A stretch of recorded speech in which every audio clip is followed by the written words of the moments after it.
Con la participación del doctor Manlio Fabio Casarín León, que es originario de Jalapa, Veracruz, licenciado en Derecho con mención honorífica por la Universidad Veracruzana, especialidad en Derecho Constitucional y Administrativo por la Universidad de Salamanca, España, doctor en Derecho Público por la Universidad Veracruzana, catedrático de la licenciatura y maestría en Derecho que se imparte en la Facultad de Derecho de la Universidad Veracruzana, así como del doctorado en Derecho Público que se imparte en el Instituto de Investigaciones Jurídicas de la misma universidad, catedrático de la maestría en Derecho Constitucional y Amparo que se imparte en la Universidad de Jalapa, catedrático de la maestría en Derecho Privado que se imparte en la Universidad Cristóbal Colón, catedrático de la maestría en Derecho Procesal que se imparte en el Centro Mexicano de Estudios de Posgrado AC, así como de diferentes posgrados en la República Mexicana, investigador de tiempo completo en el Instituto de Investigaciones Jurídicas de la Universidad Veracruzana, miembro del Sistema Nacional de Investigadores, conferencista invitado en diversas instituciones educativas, públicas y privadas, nacionales y extranjeras, así como en entidades gubernamentales federales, estatales y municipales. Ha participado como conferenciante en congresos nacionales e internacionales sobre temas jurídicos. Ha recibido reconocimientos y distinciones, tanto nacionales como internacionales, por su destacada trayectoria académica y profesional. Ha sido miembro de consejos editoriales de revistas especializadas nacionales y extranjeras en el ámbito jurídico. Cuenta con una obra escrita, La Facultad Reglamentaria, publicada por Editorial Corrúa en coedición con la Universidad Veracruzana. Ha participado como autor y coordinador de libros colectivos, así como articulista en revistas especializadas sobre temas en Derecho Constitucional, Procesal Constitucional y Derecho Administrativo. Se ha desempeñado como abogado postulante, consultor jurídico de instituciones públicas y privadas, notario público adscrito y actualmente funge como director de la Facultad de Derecho de la Universidad Veracruzana. Te rogamos, doctor. Muchísimas gracias, muy buenas tardes, tengan todos ustedes. Quiero en principio expresar mi agradecimiento a los organizadores de este magnífico evento coyuntural y trascendente para la vida nacional a partir de las últimas reformas en materia educativa que ha encabezado esta administración del presidente Peña Nieto, y también en particular mi agradecimiento permanente a don Jorge Fernández Ruiz, que es el motor de la organización de estos congresos internacionales en donde no solamente se debaten los temas en sede nacional, sino, como hemos visto, también en una perspectiva comparada. El tema de la exposición tiene que ver esencialmente con la reflexión que necesariamente tendremos que ir perfilando en relación a esta redefinición, replanteamiento de la autonomía de las universidades públicas, sobre todo con relación a la reforma educativa y a la gran cantidad de cambios constitucionales y legales que se han venido dando en los últimos tiempos. El objetivo del presente trabajo entonces será aportar algunas reflexiones para mejorar el diseño jurídico institucional del sector de la educación superior, básicamente, como decía yo, de las universidades autónomas, a partir de lo que denomino la constitucionalización del derecho universitario, que es una rama especializada del derecho administrativo. Estos temas de los cuales empezamos a platicar tienen que ver en nuestro país con aspectos de enorme trascendencia y que se reconducen, decía yo, a reformas en materia de derechos humanos en junio de 2011, la reforma en materia de trabajo, la reforma en materia educativa, todos estos aspectos de cambios normativo institucionales en los temas de la transparencia, la rendición de cuentas y aspectos, por supuesto, que se encuentran todavía en la etapa de la discusión, que sin duda exigirán de las universidades hacer un replanteamiento de una gran cantidad de sus procesos, no solamente académicos, sino también administrativos, financieros y legales, a la luz de los principios ahora consagrados en la norma suprema. El debate del diseño normativo institucional de la universidad pública se encuentra, a mi juicio, en la concepción y alcances, decía yo, de la autonomía constitucional del artículo 3º en su fracción séptima. pero acotada a partir del principio de reserva de ley e incluso el día de hoy a partir del principio de reserva de constitución, lo que da lugar a dos visiones en el país. Una enfocada a pensar una legislación breve, concisa, a efecto de que el poder reglamentario de las autoridades universitarias desarrollen exhaustivamente todas las materias del quehacer universitario, y otra visión que por el contrario plasme en una ley extensa, una ley con amplio desarrollo normativo, todas y cada una de las materias o contenidos a efecto de acotar la facultad de desarrollo normativo de las universidades. En el primer ejemplo tendríamos como caso paradigmático lo que ha sucedido con la Universidad Nacional Autónoma de México, que desde la época de los años 40 su legislación con tan solo 18 artículos ha sido la base y el fundamento para una extensa reglamentación de sus procesos, y hay otros casos en donde universidades públicas se han dado la tarea de legislar de manera exhaustiva a nivel reglamentario y por supuesto con la tarea del poder legislativo de sus estados o incluso federal, todos los casos, todas las situaciones previsibles en el ámbito universitario. A mi juicio, el debate, más allá de si se trata de una ley breve o una ley extensa, debe de ser enfocado a lo que ya les platicaba yo. Tratar de ir generando los núcleos esenciales, los contenidos específicos en las leyes de autonomía de las universidades públicas, a partir de lo que yo llamo la reserva de ley, incluso la reserva de constitución, a efecto de permitir que las autoridades universitarias tengan un fundamento y una base para poder generar este desarrollo reglamentario, estatutario, como se le llama, de tal suerte que la autonomía, esta es una hipótesis de trabajo que sostengo, no se vulnere o se debilite, sino por el contrario, se pueda fortalecer. ¿Cuáles son las materias que a mi juicio deben de ser objeto de la reserva de ley? Bueno, como un preámbulo al tema, debo decirles que en materia del derecho administrativo hay una amplia doctrina para tratar de llevar a cabo, para tratar de teorizar lo que son las relaciones entre la ley, en este caso como acto del legislador formal, y el reglamento como acto de los órganos o de la autoridad administrativa. Estas relaciones básicamente tienen que ver con dos aspectos. Uno es el principio de primacía de ley, la ley es una norma jerárquicamente superior, pero también el otro principio será el de reserva de ley, en el sentido de que al reglamento le estarán vetados ciertos contenidos o elementos que solamente el legislador democrático deberá establecer por su naturaleza, por sus características, como vamos a ver a continuación.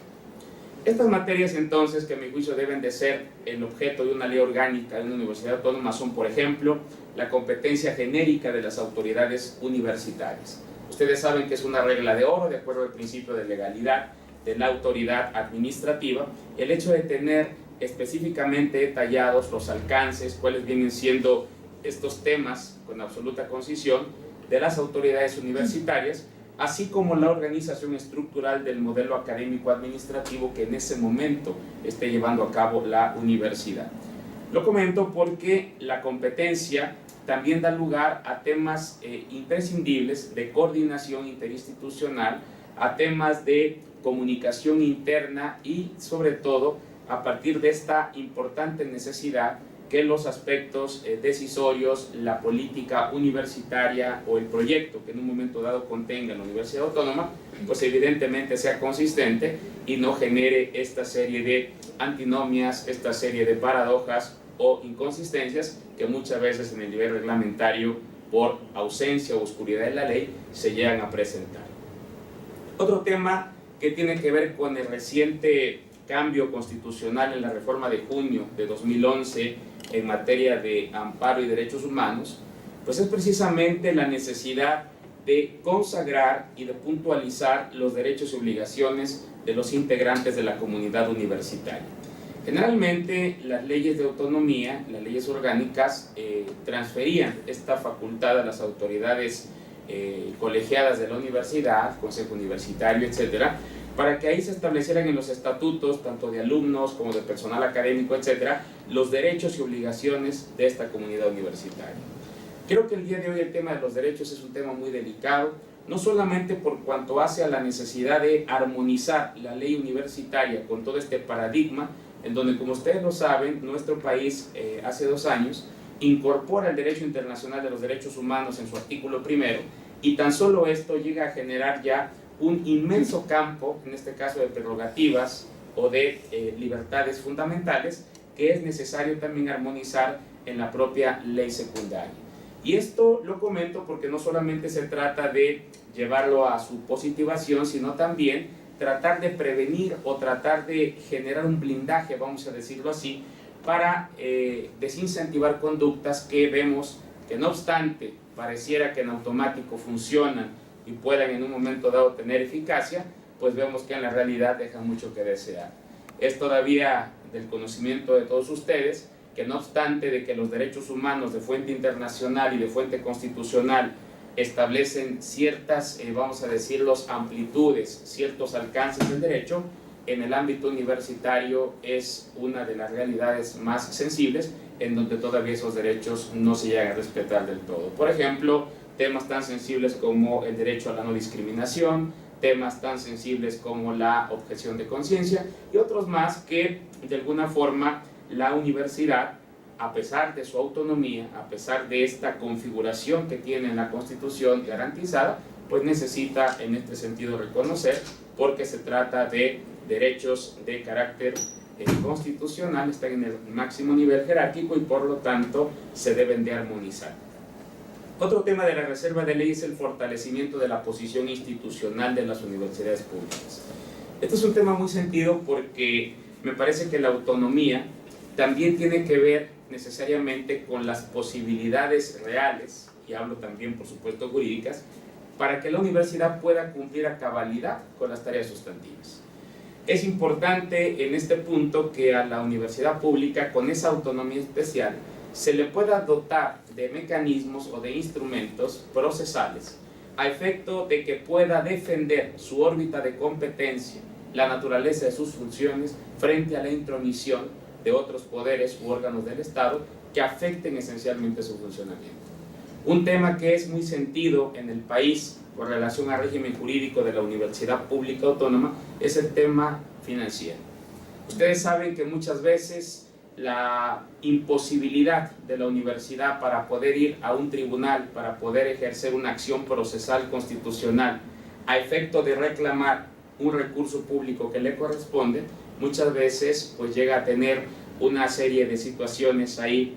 infructuosas, precisamente porque todo el tema para poder, vamos a decirlo así, reclamar la llegada de recursos no solamente federales o estatales, en el caso de la universidad de la cual yo vengo, sino que todo este aspecto necesario para poder funcionar se tenga que reconducir aspectos de negociación política, aspectos de petición informal y no una vía procesal expedita para hacer cumplir ciertamente algo que debería de estar plasmado puntualmente en la legislación, no solamente en la ley secundaria, sino incluso también, si se trata de una universidad estatal, en la propia constitución local, a efecto de que se puedan establecer remedios procesales específicos. En el tema también que hablaba de los derechos humanos, cuando se hablaba de puntualizar cuáles son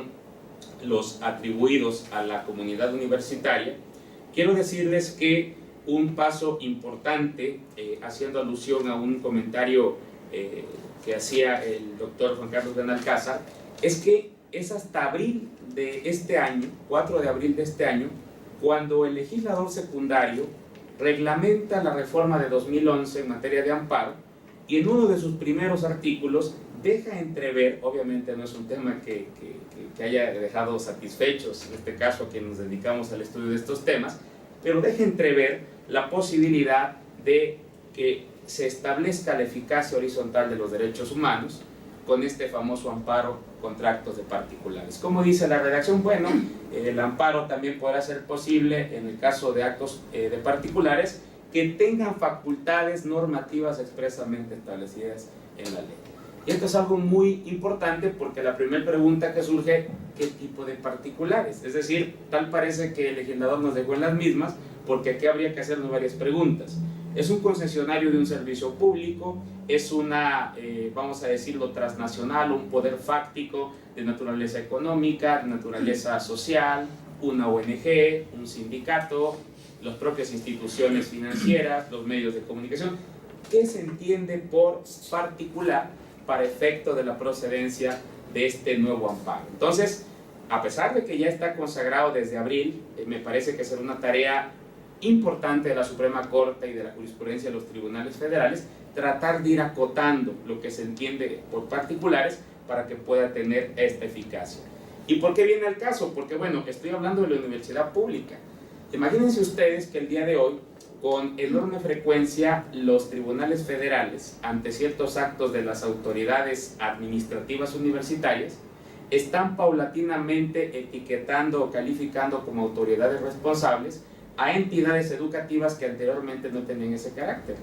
Y yo lo digo con conocimiento de causa como director de una facultad en donde ya ha sido recurrente que en algunas situaciones en donde algún miembro de la comunidad se considera afectado en el goce de los derechos, acude por la vía del amparo ante un juez y el juez evidentemente reconoce y así cataloga a la autoridad universitaria como autoridad responsable para efectos de amparo. Entonces, más vale que en la ley podamos establecer en la ley universitaria con mucha claridad y concisión los alcances de estos derechos y también, por supuesto, esclarecer y hacer perfectamente identificables las competencias de las autoridades.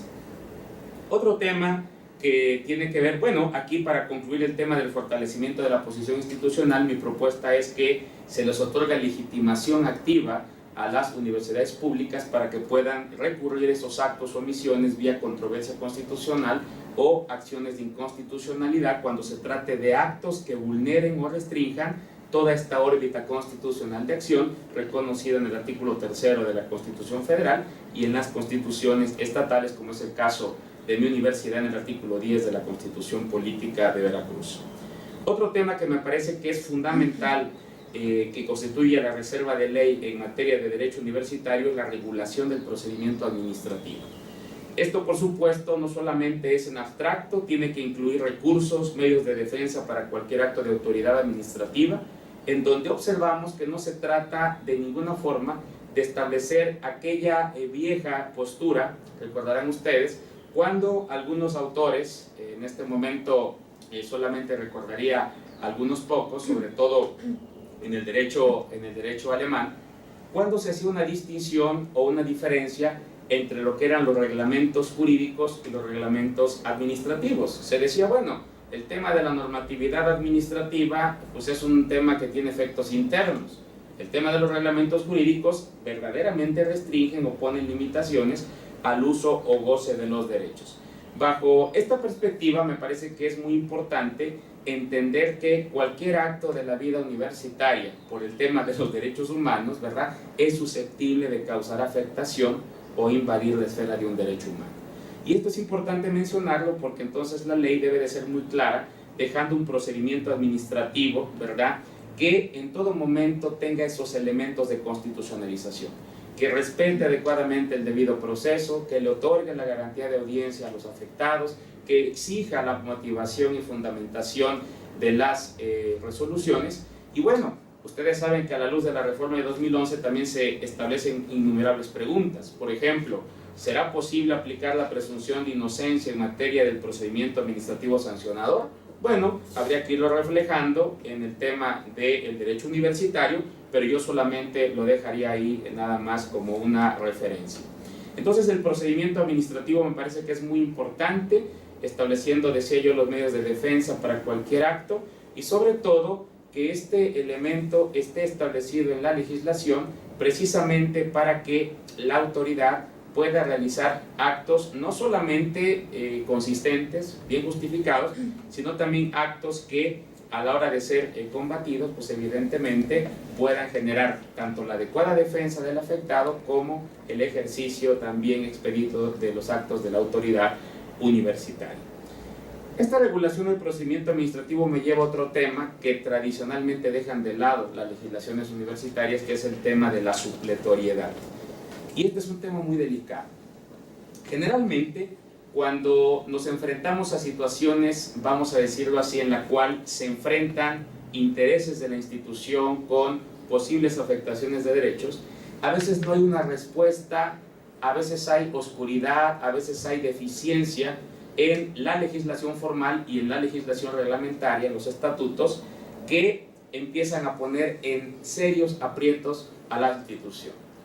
Hace algunas horas, en la intervención de la Facultad de Derecho, hablaba yo de un caso que viví como director de la Facultad de Derecho de la Universidad Veracruzana, que a mí me da la pauta para ver qué tan indispensable es abordar el tema de la supletoriedad. Una persona presenta su examen profesional, defiende una tesis y a la hora de rendir la protesta de ley me llega a mi oficina un documento, una tesis exactamente igual, ¿verdad? Que obviamente a la hora de observarla, pues inmediatamente advertí que se trataba de un plagio del trabajo que se estaba defendiendo. Aquí el asunto es de que solamente le había cambiado la portada, pero se tituló con el mismo trabajo, exactamente idéntico, contenido, citas, todo, y la situación anómala es que ya había rendido protesta. Obviamente, el tema fundamental, apelando a los principios del derecho administrativo y del derecho en general, que ustedes conocen, es que nadie puede aprovecharse de su propio dolo. Esto era muy sencillo para que la Facultad de Derecho, la UB, tuviera facultades revocatorias, en el sentido de decir, oye,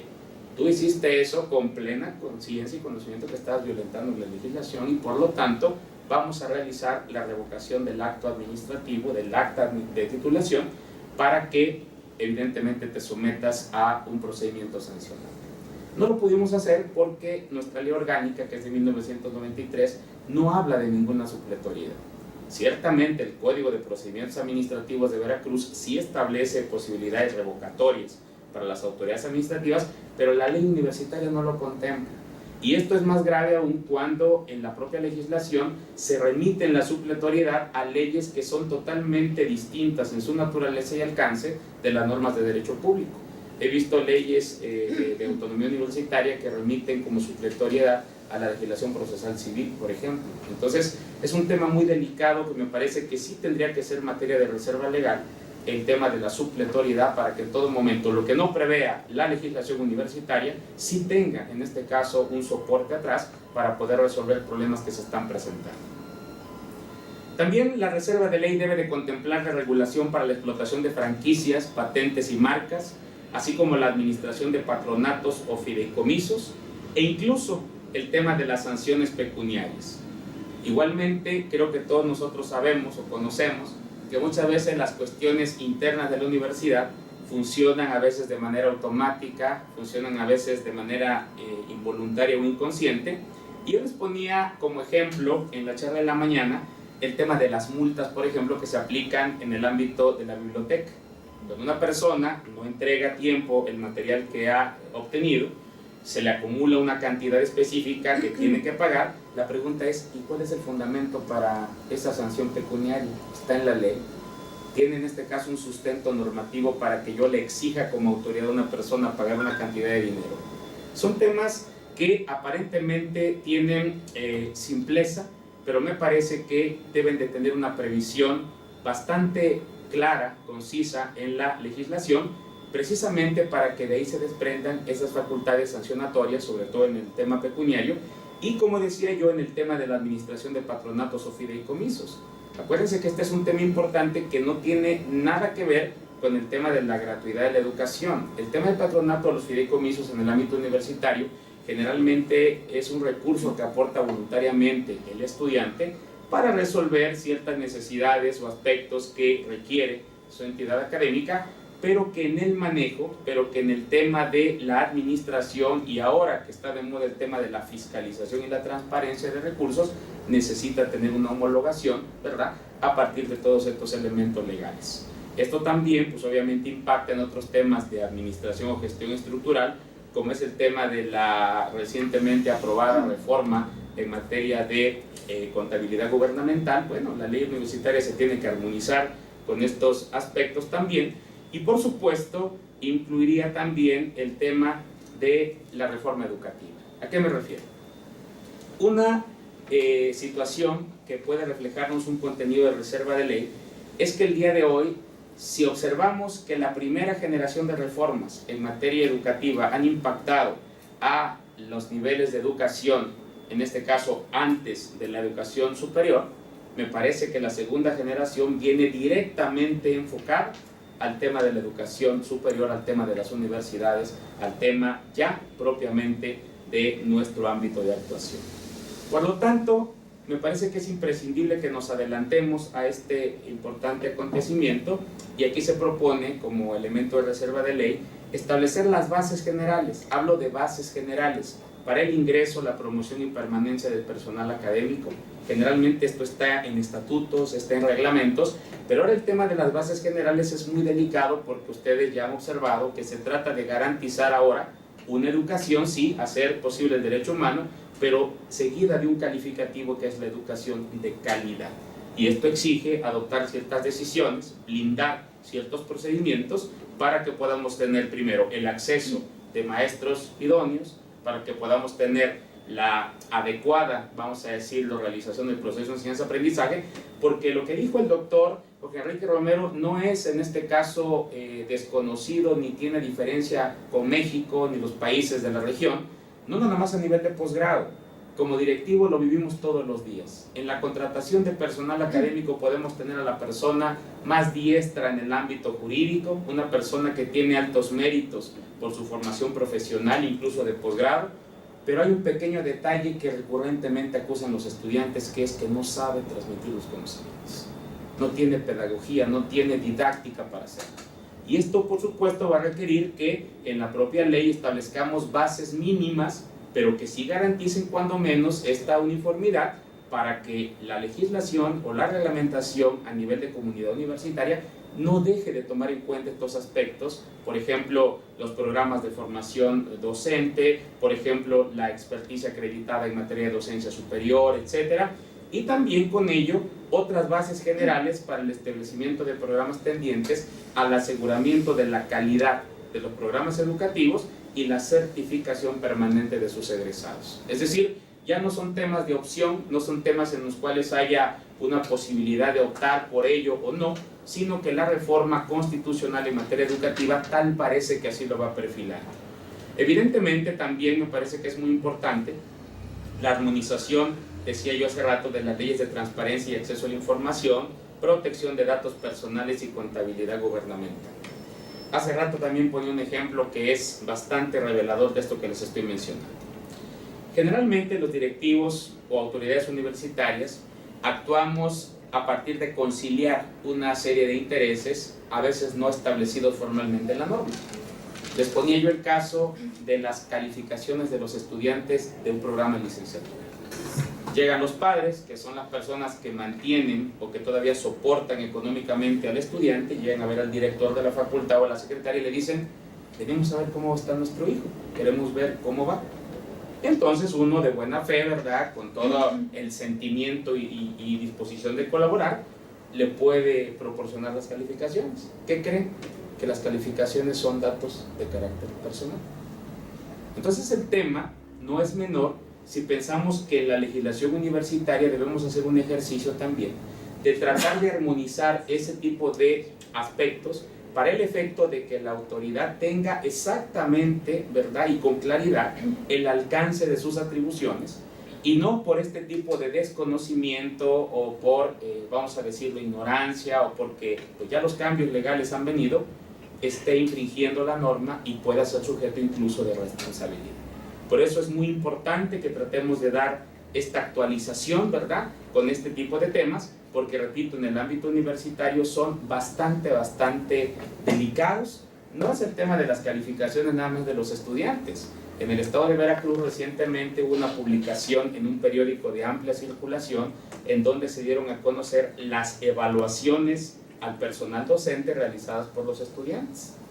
La pregunta es, ¿qué la evaluación que realizan los alumnos a sus maestros no son datos de carácter personal? Esa es una pregunta. Yo ahorita no me atrevería a decir si sí o si no, pero eso causó mucho revuelo, porque imagínense ustedes la trascendencia o las implicaciones de un profesor que en un semestre o periodo determinado fue mal evaluado. ¿Cuál fue lo más grave? Que la publicación no se hizo del total de académicos que existen en la universidad, o sea, los más de 5.270, etcétera, sino que solamente se hizo de aquellos académicos que estaban en los números reprobados.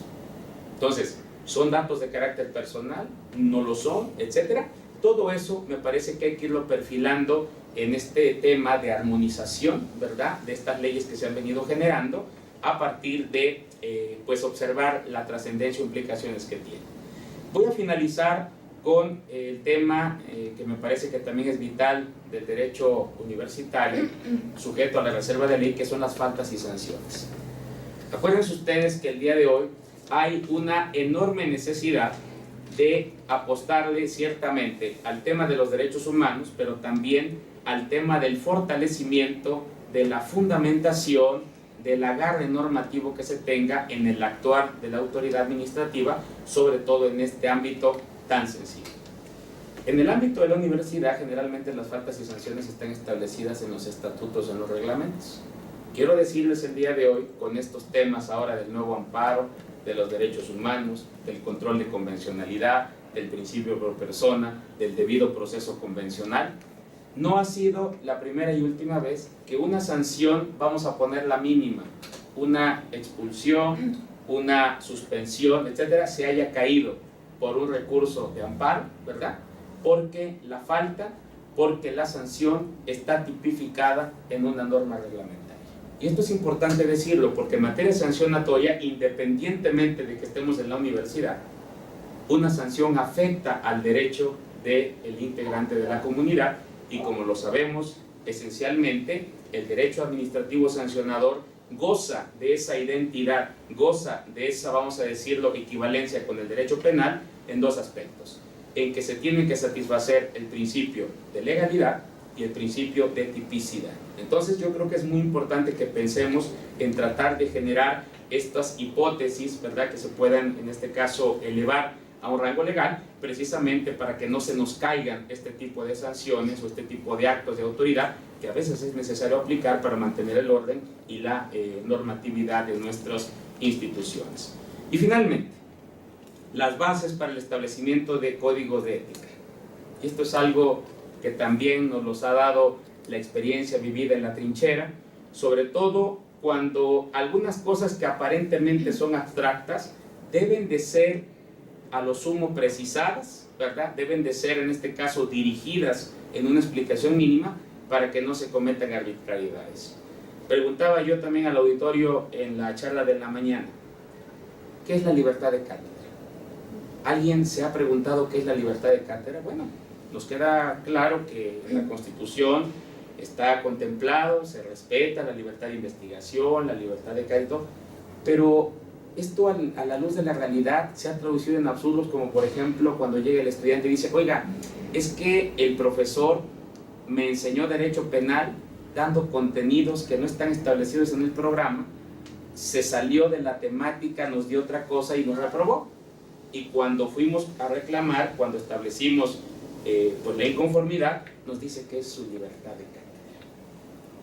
En un código deontológico, en un código de ética, me parece que es importante ir perfilando este tipo de temas, porque todos sabemos que en materia de autonomía universitaria, los órganos colegiados, en nuestro caso en Veracruz, las academias por área de conocimiento, son las encargadas de elaborar los programas de estudio de cada una de las materias, y se trata de programas vinculantes para los profesores. O sea, no es que el profesor quiera dar lo que se le pegue la gana. Él tiene que ceñirse también un patrón de contenidos y claro, en su libertad de cátedra podrá ir incluso a complementar, podrá ir incluso más allá de esto, pero tampoco generando situaciones que puedan derivar en arbitrariedad que se escuda o se ampara bajo el tema de la libertad de cátedra. Esto es algo que debemos de aclarar, así como el día de hoy ponía el caso también la relación de docentes y alumnos a partir de fenómenos tecnológicos, entre otros más. Ponía el caso de cuál es el grado de intimación que debe tener o puede tener un maestro con un alumno en redes sociales, en el Twitter, en el Facebook, en el tema virtual. ¿Por qué? Porque ha sucedido casos, al menos en Veracruz, en donde llega el profesor, vamos a decirlo, profundamente ofendido, con una impresión de una página de Facebook en donde un estudiante le ha faltado el respeto de una manera pues terrible. Y obviamente el profesor busca justicia, busca que yo castigue al estudiante. Yo no puedo hacerlo porque no está dentro de la órbita de mis facultades, y es un tema, fíjense bien, que generándose en otro espacio tiene una directa repercusión en el plantel educativo. Y lo podemos poner a la inversa. Cuando un profesor también realiza actos, por ejemplo, de acoso, algún acto de faltar el respeto, etcétera y todo, viene el estudiante o sus padres, exigen la aplicación de justicia, y bueno, en este momento pues no hay facultades de su servidor o del directivo o de la autoridad competente para poder realizar esto. Entonces, creo que es muy importante el tema en materia de educación superior. Creo que nos podemos ir adelantando a partir de perfilar estas materias o contenidos en donde yo digo, sí, la autonomía universitaria genera un amplio espectro de predeterminación normativa, pero el día de hoy no puede considerarse a la universidad y su autonomía distanciada de todo el conjunto de normas y principios, empezando por la Constitución, que también establecen orientaciones puntuales para salvaguardar los derechos humanos, para tratar de generar aspectos que garanticen la aplicación inmediata, la aplicación directa del Estado, de los principios del Estado democrático y constitucional de derecho. Esto espero que sirva como alguna orientación, es la experiencia vivida, y evidentemente pues esperamos que en los próximos tiempos podamos apelar a que el régimen jurídico del Servicio Público de Educación Superior pues evidentemente tenga elementos más enriquecedores para poderlo fortalecer y para poderlo perfeccionar. Muchísimas gracias. El Instituto de Investigaciones Jurídicas y la Coordinación del Programa de Posgrado en Derecho de la Universidad Nacional Autónoma de México otorga el presente diploma al maestro doctor Manlio Fabio Cesarín León. Muchas gracias. Muchísimas gracias. No, gracias a usted, maestro.